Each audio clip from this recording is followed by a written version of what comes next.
দেয়ালিকা হচ্ছে 5ই আগস্ট আমরা স্বাধীন হয়েছি সেকেন্ড বার, কারণ আমরা 1971 সালে মুক্তিযুদ্ধ দেখি নাই, এবার হচ্ছে এটা কাইন্ড অফ একটা মুক্তিযুদ্ধই ছিল। এই মুক্তিযুদ্ধের হচ্ছে স্মৃতিগুলো আমরা দেয়ালে তুলে ধরছি, কারণ যখন হচ্ছে এই ছাত্র আন্দোলনটা হয়েছিল আমাদের একদিনের কর্মসূচি ছিল গ্রাফিতি অঙ্কন, কিন্তু আমাদেরকে কোথাও গ্রাফিতি অঙ্কন করতে দেওয়া হয়নি। যেখানেই আমরা গ্রাফিতি অঙ্কন করছি সেগুলো মুছে দেওয়া হয়েছে বা আলকাতরা মেরে দেওয়া হয়েছে।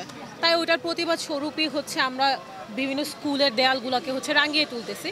অ্যান্ড এখানে প্রত্যেকটা দেয়ালই হচ্ছে একটা না একটা কথা আপনাকে বলবে।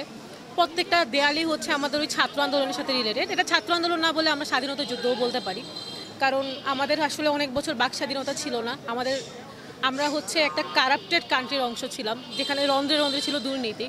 একটা চাকরি বলেন বা কিছু বলেন, এই চাকরির জন্য এত আন্দোলন, তারপর এত মানুষের হচ্ছে প্রাণ দিতে হলো, তারপর হচ্ছে সরকার পতন হলো। তো পুরাটাই হচ্ছে আসলে ছাত্র সমাজের অবদান। ছাত্র সমাজ যদি আন্দোলন না করতো তাহলে আসলে কিছু হতো না।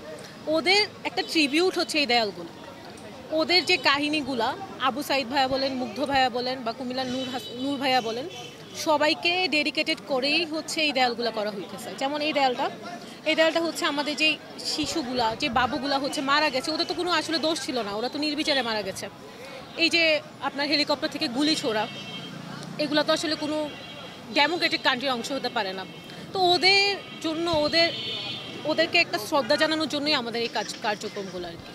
ওই যে আমাদের স্লোগান ছিল জেগেছে রে জেগেছে, ছাত্র সমাজ জেগেছে। এখন তো ছাত্র সমাজ জেগে গেছে। এখন আমরা আশা করি এই যে ইন্টারিম গভর্নমেন্ট ফর্ম হয়েছে, এখানেও আমাদের ছাত্র প্রতিনিধি আছে।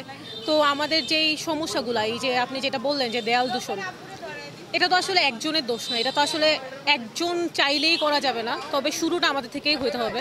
আমরা যদি হচ্ছে নিজেদের থেকে চাই, তাহলে আমরা চাইলেই দেয়াল পরিষ্কার করে রাখতে পারবো। ইনশাল্লাহ আমাদের এই দেয়ালগুলো পরিষ্কার থাকবে, ওরকমভাবেই কথা বলা হচ্ছে, এটাই।